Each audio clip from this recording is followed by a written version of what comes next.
Hello everyone, welcome to Venus kitchen. ఈరోజు వీడియోలో ఇడ్లీ పిండి దోశ పిండి రెడీగా లేనప్పుడు అప్పటికప్పుడు ఇన్స్టెంట్గా మరమరాలతో దోశలను ఎలా ప్రిపేర్ చేసుకోవాలో చూద్దాం. అలాగే ఇందులోకి కాంబినేషన్గా టమాటా చట్నీని కూడా ఎలా ప్రిపేర్ చేసుకోవాలో చూద్దాం. ఈ మరమరాల దోశలను ప్రిపేర్ చేసుకోవడానికి ముందుగా ఒక బౌల్లోకి 3 కప్పుల వరకు మరమరాలను తీసుకోవాలి. ఈ మరమరాలని కొన్ని ప్రాంతాల్లో బొరుగులు లేదా మురముర అని కూడా పిలుస్తారు. ఈ మరమరాల్లో 2 రకాలు ఉంటాయి. దోశల కోసం మీరు వేటినైనా సరే ఉపయోగించుకోవచ్చు. ఈ మరమరాలను వాటర్తో 2-3 సార్లు క్లీన్ చేసుకున్న తర్వాత తిరిగి వాటర్ని పోసుకుని ఒక 15 నిమిషాల పాటు నానబెట్టుకోవాలి. అలాగే వేరొక బౌల్లోకి 1 కప్పు వరకు బొంబాయి రవ్వను తీసుకోవాలి. 3 కప్పుల మరమరాలకు 1 కప్పు బొంబాయి రవ్వను తీసుకోవాలి.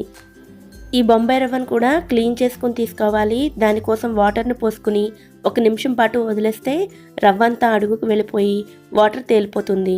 అప్పుడు ఈజీగా క్లీన్ చేసుకోవచ్చు. రవ్వను కూడా వాటర్తో క్లీన్ చేసుకున్న తర్వాత ఇందులో 1/2 కప్పు పెరుగును వేసుకోవాలి. పుల్లటి పెరుగును ఉపయోగించినట్లయితే దోశల టేస్ట్ బాగుంటుంది. ఒకవేళ అవైలబుల్గా లేకపోతే కమ్మటి పెరుగునైనా వేసుకోవచ్చు. అలాగే 1/2 కప్పు వరకు వాటర్ని కూడా వేసుకుని బాగా కలిసేటట్లు మిక్స్ చేసుకుని ఈ రవ్వను కూడా 15 నిమిషాల పాటు పక్కన పెట్టుకోవాలి. ఈ రవ్వ మరమరాలు నానేలోపు చట్నీని ప్రిపేర్ చేసుకుందాం. చట్నీని ప్రిపేర్ చేసుకోవడం కోసం స్టవ్ మీద ప్యాన్లో 1 టేబుల్ స్పూన్ ఆయిల్ని వేసుకోవాలి. ఆయిల్ హీట్ అయిన తర్వాత 1 టేబుల్ స్పూన్ శనగపప్పు, 1 టీ స్పూన్ మినపప్పును వేసుకుని వీటిని లైట్గా ఫ్రై చేసుకోవాలి. ఇవి కొద్దిగా ఫ్రై అయిన తర్వాత ఇందులోనే 1 టీ స్పూన్ ధనియాలను కూడా వేసుకుని వీటిని కూడా ఫ్రై చేసుకోవాలి. ఇవి ఫ్రై అయిన తర్వాత 1 కప్పు వరకు ఉల్లిపాయ ముక్కలను లేదా ఒక పెద్ద ఉల్లిపాయ తరుగును వేసుకుని వీటిని కూడా ఫ్రై చేసుకోవాలి. ఉల్లిపాయలను సాఫ్ట్గా అయ్యేంత వరకు ఫ్రై చేయాల్సిన అవసరం లేదు. 1 నిమిషం పాటు ఫ్రై చేసుకుంటే సరిపోతుంది. వీటితో పాటుగా 1 రెమ్మ కరివేపాకు, 3 మీడియం సైజ్ టమాటాల ముక్కలను, 1 ఇంచు అల్లం ముక్కను కూడా వేసుకుని వీటిని కూడా ఫ్రై చేసుకోవాలి. టమాటా ముక్కలను బాగా కలిసేటట్లు మిక్స్ చేసుకున్న తర్వాత మీడియం ఫ్లేమ్లోనే 1 నిమిషం పాటు ఫ్రై చేసుకుని ఇందులోనే కొద్దిగా చింతపండు, అలాగే 1 టీ స్పూన్ వరకు కారాన్ని కూడా వేసుకోవాలి. కలర్ బాగా కనిపించడం కోసం మిరపకాయలకు బదులుగా నేను కారాన్ని ఉపయోగిస్తున్నాను. మీరు మిరపకాయలైనా సరే వేసుకోవచ్చు. అలాగే రుచికి సరిపడ ఉప్పును కూడా వేసుకుని మొత్తం అంతా బాగా కలిసేటట్లు మిక్స్ చేసుకుని మూత పెట్టుకుని 2 నుంచి 3 నిమిషాల పాటు మీడియం ఫ్లేమ్లో టమాటా ముక్కలు సాఫ్ట్గా అయ్యేంత వరకు కుక్ చేసుకోవాలి. 2-3 నిమిషాల తర్వాత చూసినట్లయితే టమాటా ముక్కలు సాఫ్ట్గా అయిపోయి ఉంటాయి. ఇప్పుడు స్టవ్ ఆఫ్ చేసుకుని వీటిని పూర్తిగా చల్లారనివ్వాలి. పూర్తిగా చల్లారిన తర్వాత వీటిని మిక్సీ జార్లోకి వేసుకోవాలి. వీటితో పాటుగా ఇందులోనే 5-6 వెల్లుల్లి రెబ్బలు, 1/2 టీ స్పూన్ జీలకర్రను కూడా వేసుకుని గ్రైండ్ చేసుకునేటప్పుడు కొద్దిగా వాటర్ని యాడ్ చేసుకుని వీలైనంత మెత్తగా గ్రైండ్ చేసుకోవాలి. ఇలా గ్రైండ్ చేసుకుని ఈ పచ్చడిని వేరొక బౌల్లోకి తీసుకుని అన్ని పచ్చళ్ళకు ఏ విధంగా అయితే పోపును వేసుకుంటామో ఈ పచ్చడికి కూడా అదే విధంగా పోపును వేసుకోవాలి. ఇలా ప్రిపేర్ చేసుకుని ఈ పచ్చడిని మీరు ఈ దోశల్లోకే కాదు అన్ని రకాల బ్రేక్ఫాస్ట్లోకి కూడా తీసుకోవచ్చు. మరోపక్క నానబెట్టుకున్న రవ్వ అలాగే మరమరాలు కూడా నానిపోయి ఉంటాయి. ఇప్పుడు ఒక మిక్సీ జార్ని తీసుకుని అందులోకి వాటర్ రాకుండా మరమరాలను మాత్రమే వేసుకోవాలి. అలాగే నానబెట్టుకున్న రవ్వను కూడా వేసుకోవాలి. రుచికి సరిపడా ఉప్పును వేసుకుని వీలైనంత మెత్తగా గ్రైండ్ చేసుకోవాలి. మరమరాలను అలాగే రవ్వను కూడా వాటర్తో నానబెట్టుకున్నాం కాబట్టి గ్రైండ్ చేసుకునేటప్పుడు వాటర్ మరీ ఎక్కువగా పట్టవు.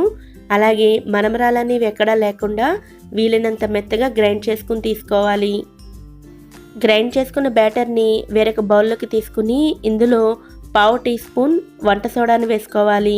అలాగే కొద్దిగా వాటర్ని కూడా వేసుకుని ఈ వంట సోడా అంతా కూడా బ్యాటర్లోకి బాగా కలిసేటట్లు మిక్స్ చేసుకోవాలి. బ్యాటర్ కన్సిస్టెన్సీ థిక్గా ఉంటే దోశలు కొంచెం మందంగా, పల్చగా ఉంటే క్రిస్పీగా వస్తాయి. ఇప్పుడు స్టవ్ మీద ప్యాన్ని వేడి చేసుకుని టిష్యూతో ఒకసారి క్లీన్ చేసుకుని ప్యాన్ బాగా హీట్ అయి ఉంటే వాటర్ని స్ప్రింకిల్ చేసుకున్న తర్వాత కొద్దిగా బ్యాటర్ని తీసుకుని దోశల్లో వేసుకోవాలి. ఈ దోశలను ప్రిపేర్ చేసుకునేటప్పుడు స్టవ్ ఫ్లేమ్ని మీడియంలోనే ఉంచుకుని ప్రిపేర్ చేసుకోవాలి. అలాగే మూత పెట్టుకుని ప్రిపేర్ చేసుకున్నట్లయితే ఒకవైపు ఫ్రై చేసుకుంటే సరిపోతుంది. ఈ దోశలు మీరు ఎలా ప్రిపేర్ చేసినా కూడా పర్ఫెక్ట్గానే వస్తాయి. ఆయిల్ వేసి చేసుకోవచ్చు. ఆయిల్ లేకుండా కూడా ప్రిపేర్ చేసుకోవచ్చు.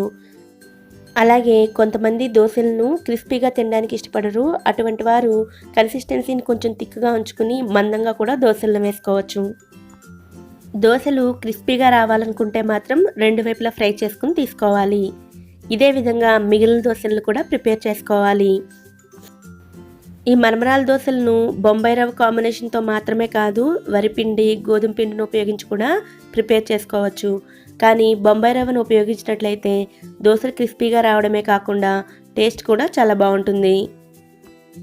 టిఫిన్ ఏం ప్రిపేర్ చేయాలో తెలియనప్పుడు, ఇడ్లీ పిండి, దోశ పిండి రెడీగా లేనప్పుడు, లేదా అప్పటికప్పుడు ఇన్స్టెంట్గా దోశలను ప్రిపేర్ చేసుకోవాలన్నా సరే చాలా ఈజీగా ఈ మరమరాలతోటి దోశలను ప్రిపేర్ చేసుకోవచ్చు. అలాగే ఇందులోకి ఈ టమాటా చట్నీ కాంబినేషన్ కూడా చాలా బాగుంటుంది. ఈ సింపుల్ బ్రేక్ఫాస్ట్ రెసిపీని మీరు కూడా తప్పకుండా మీ ఇంట్లో ట్రై చేయండి. ఓకే ఫ్రెండ్స్, ఈ వీడియో కనుక మీకు నచ్చినట్లయితే ఈ వీడియోని లైక్ చేయండి, మీ ఫ్రెండ్స్తో షేర్ చేయండి. వీడియో కింద ఉన్న రెడ్ కలర్ సబ్స్క్రైబ్ బటన్ ద్వారా సబ్స్క్రైబ్ చేసుకోండి. పక్కనే ఉన్న బెల్ ఐకాన్ని కూడా యాక్టివేట్ చేసుకోండి. Thanks for watching.